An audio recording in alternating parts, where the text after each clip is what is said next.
अस्सलाम वालेकुम क्लास। आज हम पढ़ रहे हैं next type of quadratic equation जिसमें हम देख रहे हैं रेडिकल इक्वेशन। ठीक है, जैसे रेडिकल से हमें समझ आ रहा है कि इन इक्वेशंस के अंदर जो है वो रेडिकल साइन इन्वॉल्व हो रहा होगा। तो हर वो इक्वेशन जिसके अंदर रेडिकल साइन आ रहा हो वो आपके पास कहलाएंगी रेडिकल इक्वेशन। इसमें एक रेडिकल भी हो सकता है, दो रेडिकल भी हो सकते हैं और दो से ज़्यादा रेडिकल भी हो सकते हैं। ठीक है, CX plus G equals to K, इस टाइप की जो इक्वेशन होगी वो आपके पास रेडिकल इक्वेशन कहलाएगी। कोई भी इक्वेशन जिसके अंदर रेडिकल साइन इन्वॉल्व हो रहा हो, चाहे वो एक दफ़ा आ रहा हो, दो दफ़ा आ रहा हो या तीन दफ़ा हो रहा होगा, उस इक्वेशन को हम रेडिकल इक्वेशन करेंगे। ठीक है, सबसे पहले हम ये देखेंगे कि क्या रेडिकल के इक्वेशन के अंदर कोई टर्म आपकी एक जैसी आ रही है। अगर एक जैसी टर्म होगी तो हम उसे पहले लेट करेंगे और अगर नहीं होगी तो फिर हम आगे प्रोसीड करेंगे। ठीक है, हम एक्सरसाइज कर रहे हैं अब 1.4 एक्सरसाइज है 1.4। अच्छा, ये दो टाइप की इक्वेशंस जो है इनकी डेफिनेशन भी आपने याद करनी है, पेपर में ये डेफिनेशंस भी आती हैं, लाइक रेडिकल इक्वेशन और एक्सपोनेंशियल इक्वेशन। ठीक है, दोनों इक्वेशंस की डेफिनेशन आपको याद होनी चाहिए। हम कर रहे हैं एक्सरसाइज 1.4 का क्वेश्चन नंबर 1। वैसे पेपर के पॉइंट ऑफ व्यू से बहुत ज़्यादा इंपॉर्टेंट नहीं है एक्सरसाइज, लेकिन बहरहाल हम इसे करेंगे। ये हमारे पास पहला क्वेश्चन है, इसके पास 2x प्लस 5 इक्वल्स टू है √7x प्लस 16। अब देखिए इसमें दोनों साइड पे से कोई टर्म भी कॉमन नहीं आ रही है। ठीक है, इसलिए इसका मतलब है हमें नेक्स्ट स्टेप स्टार्ट करना है। रेडिकल इक्वेशन जब भी आपके पास होंगी हमें सिंपली एक साइड पर विदाउट रेडिकल टर्म रखनी है और एक साइड पर रेडिकल वाली टर्म रखनी है और दोनों साइड पर स्क्वायरिंग कर देनी है ताकि रेडिकल रिमूव हो जाए और आगे हम फर्दर प्रोसीड कर सकें। ठीक है, हम यहाँ पर क्या कर रहे हैं, दोनों साइड पर स्क्वायरिंग कर रहे हैं। इधर स्क्वायर से रेडिकल कैंसिल आउट हो जाएगा और इधर फॉर्मूला लगेगा। ये हो जाएगा आपके पास 4x प्लस 25 और प्लस 5 टू ज़ा 10 और 10 टू ज़ा 20x और इस साइड पर आपके पास हो जाएगा 17x और प्लस 16। ठीक है, अब ये देखें कि ये विदाउट रेडिकल इक्वेशन बन गई है और इसे हम क्वाड्रेटिक की फॉर्म में ला सकते हैं। हम एक साइड पर मूव करते हैं, सॉल्व करके इसको standard form of quadratic equation बनाते हैं और फिर सिंप्लीफाई करेंगे सेम मेथड जो हमने पिछली एक्सरसाइज के अंदर पढ़े हैं। ये हो जाएगा आपके पास 4x plus 20x minus 17x और प्लस का 25 माइनस का 16 इक्वल टू 0। ठीक है, साइड एक टर्म पे मूव किए मैंने एक साइड पे और उसके बाद इनको मैं सॉल्व करती हूँ। ये आपके पास हो जाएगा 4x² प्लस 3x और प्लस 5 and 4 9 इक्वल टू 0।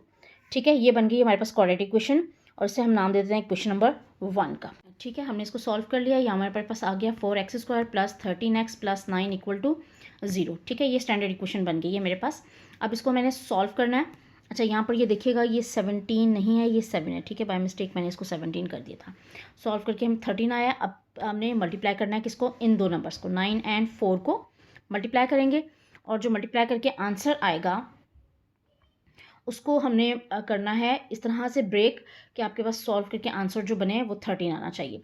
तो 9 4 ज़ा 36 और 36 के दो मल्टीपल्स यही हैं, 9 और 4 को भी मैं ऐड करूँ तो आंसर 13 आता है। तो इसका मतलब है मैं इसको ब्रेक कर सकती हूँ 4x² प्लस 9x और प्लस 4x और प्लस 9 इक्वल टू 0। कॉमन लेंगे, यहाँ से x कॉमन आएगा, ये हो जाएगा 4x प्लस 9 और यहाँ से प्लस 1 कॉमन आएगा 4x प्लस 9 इक्वल टू 0। ठीक है, सॉल्व करेंगे, मैं डायरेक्टली कर रही हूँ यहाँ पर, आप इसे सिंप्लीफाई कर लीजिएगा।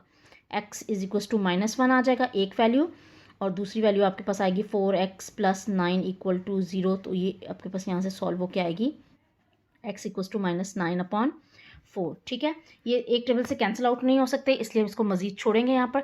लेकिन अभी आपका काम ख़त्म नहीं हुआ, अब ये जो स्टेप है ये सबसे इंपॉर्टेंट स्टेप है। ठीक है, इसे आपने छोड़ना नहीं है क्योंकि नॉर्मल क्वाड्रेटिक इक्वेशन के अंदर हम इसको डायरेक्टली पुट कर देते हैं और सोल्यूशन सेट में लिख देते हैं, लेकिन यहाँ पर आपको आंसर चेक करने पड़ेंगे क्योंकि जो आंसर सॉल्व करके रेडिकल इक्वेशंस में आते हैं वो सारे आंसर मेन क्वेश्चन को वेरीफाई नहीं कर रहे होते।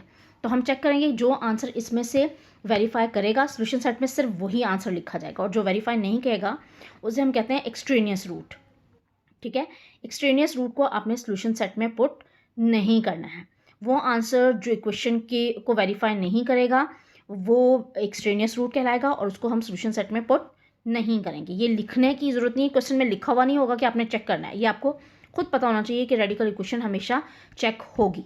ठीक है, तो हम ये करते हैं कि अब ये दोनों क्वेश्चन, दो आंसर आए हैं, इनको क्वेश्चन के अंदर पुट करते हैं। क्वेश्चन था हमारा 2 एक्स की जगह रखेंगे -1 और +5, ये चेक कर रहे हैं हम, ठीक है, हेडिंग डाल दें चेक की, और इक्वल्स टू है √7 इंटू -1 और प्लस का 16, ठीक है, मल्टीप्लाई करते हैं, ये आ जाएगा -2 प्लस का 5 इक्वल्स टू √-7 और प्लस का 16, ठीक है। यहाँ से सॉल्व करेंगे, मेरे पास जो आंसर आएगा यहाँ से आएगा 3 और यहाँ से मेरे पास आंसर आएगा √9 और ये सॉल्व होकर 3 इंटू 3, इसका मतलब है आंसर ट्रू है। इसका मतलब है आपका ये आंसर वेरीफाई कर रहा है, ठीक है। ये एक आंसर की वेरिफिकेशन हमने चेक कर लिया। अब इसी तरह से दूसरा पुट करेंगे और दूसरा पुट करके भी हम चेक करेंगे, ठीक है।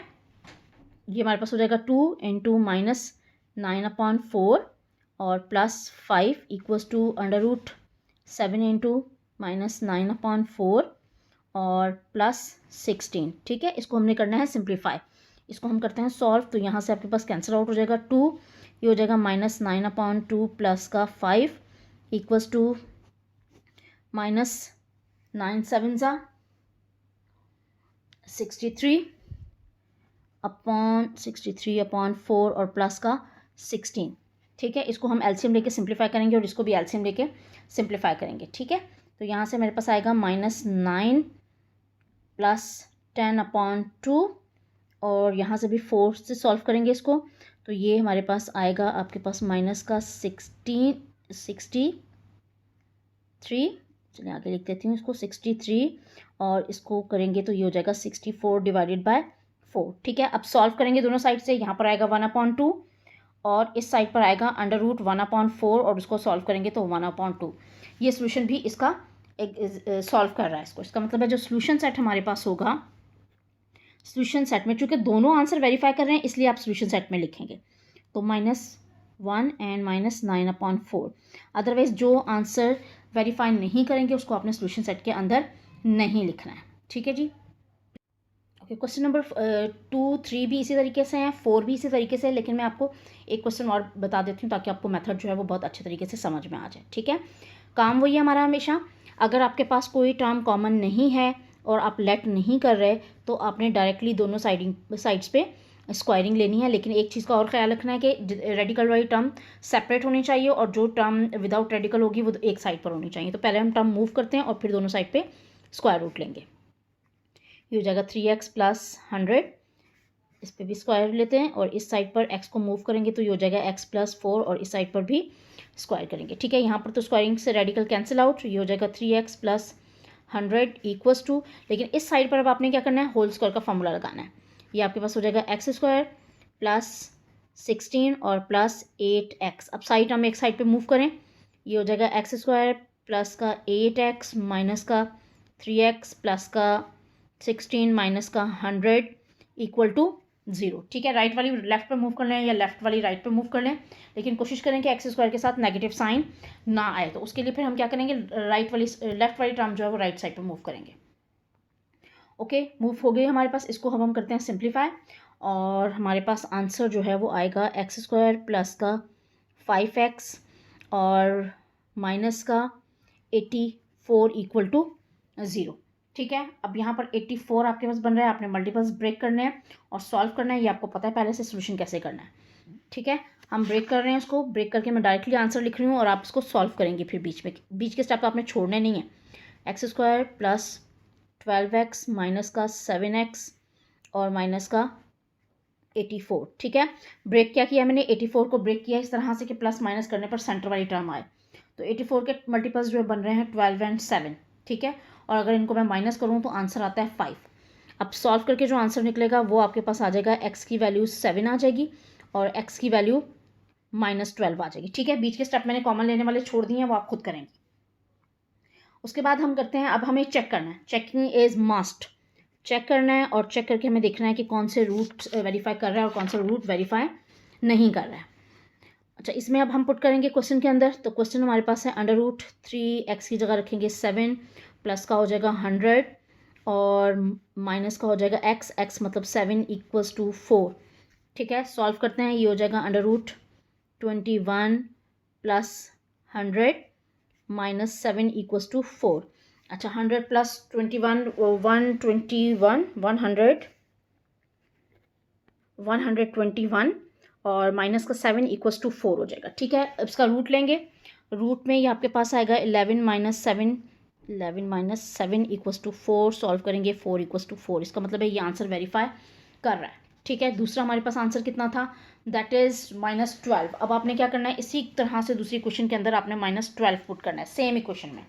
तो अब आप x की जगह पे -12 रख के पुट करेंगे कि सही आ रहा है आंसर या नहीं आ रहा है। ठीक है, तो ये हमारे पास हो जाएगा अंडर रूट का 3 × 12 प्लस का 100 माइनस का 7 equals to 4। 336 plus 100 minus 7 equals to 4। ये हो जाएगा 100 माइनस का आ जाएगा यहाँ पर, नहीं प्लस का, माइनस का 12 था, हाँ जी, तो यहाँ पर माइनस आ जाएगा। माइनस करेंगे तो यहाँ पर आपके पास आ जाएगा प्लस का 100 है, माइनस का 60, प्लस का 64 आएगा। सॉरी, यहाँ पर भी मैंने -12 पुट करना था, -12 करना है इसको। ठीक है जी, माइनस माइनस प्लस हो जाएगा। ये आपके पास आ जाएगा 130, माइनस करेंगे 64 आएगा। 64 प्लस 12 इक्वल्स टू 4। ठीक है, 64 प्लस 12 इक्वल्स टू 4 आ गया। इसको हम करते हैं सॉल्व। 64 का मतलब है 8 plus 12 equals to 4 and 8 plus 12 is not equals to 4। तो ये आंसर ट्रू नहीं आ रहा है। ठीक है, मूव भी कर देंगे तब भी आंसर ट्रू नहीं आएगा। तो अब आपने क्या करना है, इसको सॉल्यूशन सेट में नहीं लिखना। सॉल्यूशन सेट में आंसर सिर्फ कितना आएगा, दैट इज 7। ठीक है जी, ये हमारे पास हो गया है रेडिकल इक्वेशन।